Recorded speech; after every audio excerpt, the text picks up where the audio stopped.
आपण पाहत आहात कराड टुडे न्यूज।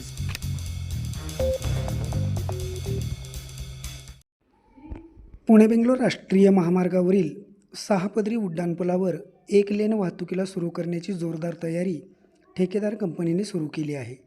कोल्हापूर नाका येथे उड्डाणपुलाच्या सुमारे 400 मीटरच्या भरावावर रात्रीपासून डांबरीकरण सुरू करण्यात आले आहे।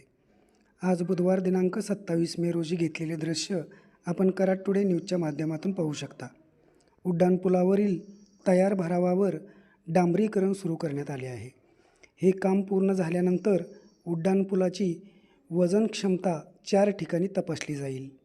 या दरम्यान कोयना पुलावर डांबरीकरणासह सर्व कामे पूर्ण झाल्यानंतर त्यावरून वाहतूक सुरू केल्यानंतर उड्डाणपुलाचा भराव जुन्या कोयना पुलाला जोडण्याचे काम पूर्ण केले जाणार आहे।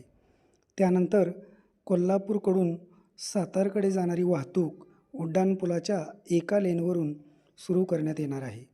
यासाठी किमान 15 ते 20 दिवस लागणार आहेत। कोल्हापूर नाका ते कोयना पुलादरम्यान तयार करण्यात आलेल्या भरावावर सध्या डांबरीकरण सुरू असल्याचे आपण पाहू शकता।